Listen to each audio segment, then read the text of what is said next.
পূজনীয় মা, এই মা কথাটা আমি কোনোদিন আপনাকে মন থেকে বলিনি।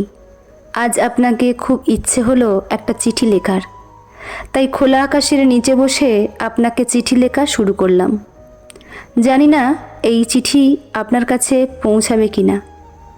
আমি সেই বৃদ্ধাশ্রমে আছি, যে বৃদ্ধাশ্রমে আপনি শেষ নিঃশ্বাস ত্যাগ করেছিলেন।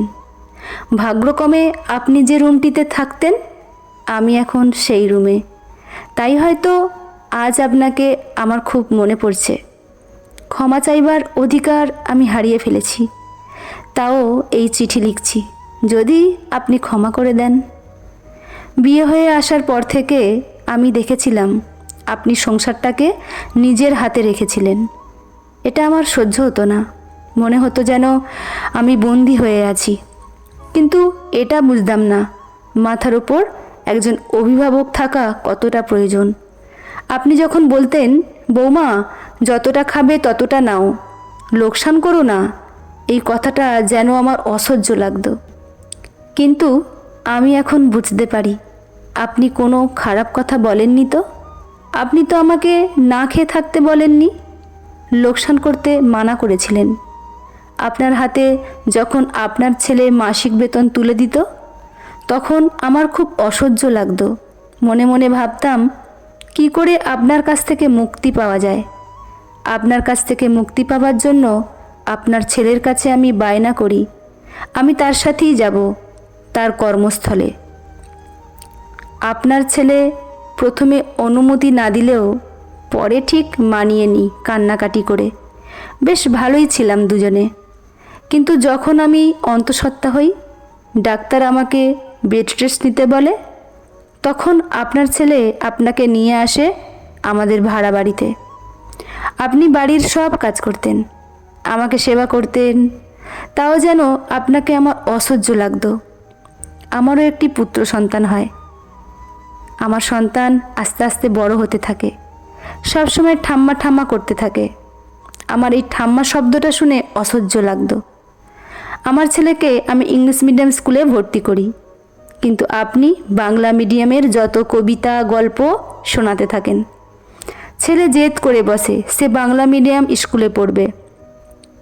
এই ব্যাপারটা আমি কিছুতেই মেনে নিতে পারছিলাম না। আমাদের ভাড়া বাড়িতে দুটি রুম ছিল, একটাতে আমি আর আপনার ছেলে থাকতাম, অপরটিতে আমার ছেলে ও আপনি। ছেলে বড় হচ্ছে, তাই আর একটা রুমের প্রয়োজন ছিল। আমি আর আপনার ছেলে যুক্তি করলাম, দেশের বাড়ি ও জমি বিক্রি করে এখানে নিজেদের বাড়ি তৈরি করব। আপনি কিছুতেই সই করছিলেন না। এটা বলে, ওটা আপনার শ্বশুরের ভিটা, ওখানে আপনার অনেক স্মৃতি জড়িয়ে আছে। শেষ পর্যন্ত আপনি সই করলেন। আপনার সাথে আমার কোনো মতেই বনিবনা হতো না, তাই স্থির করি আপনাকে বৃদ্ধাশ্রমে পাঠানোর।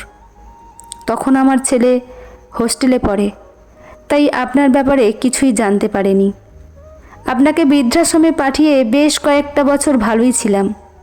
একদিন ফোনে খবর পেলাম আপনি আর নেই। আমি মনে মনে বললাম, যাক বাঁচা গেছে। এরপর ছেলে বড় হলো, বিয়ে দিলাম। প্রথম প্রথম ভেবেছিলাম আমি তো আর আপনার মতন গেঁয়ো ভূত নই, তাই আমার সাথে আমার বৌমার বেশ মিল হবে, কিন্তু তা হয়নি। আমার সাথে যেন ইতিহাসের পুনরাবৃত্তি হচ্ছিল। যে যে বিষয়ে আপনার সাথে আমার তর্ক হতো, ঠিক সেই বিষয়ে আমার সাথে আমার বৌমার হতো। হঠাৎ করে আপনার ছেলের স্ট্রোক হয়, আর সে আমাকে ছেড়ে চলে যায় চিরতরে। আপনার ছেলের বানানো বাড়ি তাদের পছন্দ হচ্ছিল না। আমার বৌমা থাকতে চায় ফ্ল্যাটে, তাই বাড়ি ভেঙে ফ্ল্যাট বানানোর পরিকল্পনা করে। আমাকে আমার ছেলে ও বৌমা বোঝায় যে ফ্ল্যাট বানালে তারা দুটো ফ্ল্যাট নেবে, বাদবাকি ভাড়া দেবে, তাতে অনেক টাকা আসবে। আপনার মতোই আমি কিছুতেই সই করতে চাইনি, কিন্তু আমার ছেলে কান্নাকাটি করে শেষ পর্যন্ত সই নিয়েছিল। বাড়ি ভেঙে তৈরি হলো বিশাল বড় ফ্ল্যাট। সেই ফ্ল্যাটে ছিল দুটো রুম আর একটা কিচেন। আমি আমার ছেলেকে বললাম, কিরে আমার রুম কোথায়? ছেলে বলল, মা তোমার রুমের কি দরকার, তুমি আমাদের মেয়ের সাথে মেয়ের রুমে থাকবে। নাতনির সাথে নাতনির রুমেই থাকছিলাম। নাতনি যত বড় হতে থাকে আমার সাথে খারাপ ব্যবহার করে। আসলে ওর চাই একটা নিজস্ব রুম, তাই আমার ছেলে ও বৌমা স্থির করে আমাকে বৃদ্ধাশ্রমে রাখার। আমি আজ বৃদ্ধাশ্রমে, যে বৃদ্ধাশ্রমে আপনি ছিলেন। ভাগ্যের কি পরিহাস! আমি কোনোদিনই ভাবিনি আমার সাথে এই রকম ঘটনা ঘটবে। রক্তের গরম, টাকার গরম আর যৌবনের গরমে আমরা সব কিছু ভুলে যাই পৃথিবীতে কোনো কিছুই স্থায়ী হয় না। যদি এটা আমি আগে বুঝতাম তাহলে হয়তো এই দিন আমাকে দেখতে হতো না। আমি আকাশের দিকে মিটমিট করে জ্বলে ওঠা তারাদের দিকে তাকিয়ে চিৎকার করে বলছি, মা, পারলে আমায় ক্ষমা করে দিন। ইতি আপনার নির্লজ্জ বৌমা। গল্পটি এখানেই সমাপ্ত। গল্পটি যদি ভালো লাগে তাহলে একটি লাইক অবশ্যই করবেন। দেখা হচ্ছে পরের গল্পে। ধন্যবাদ।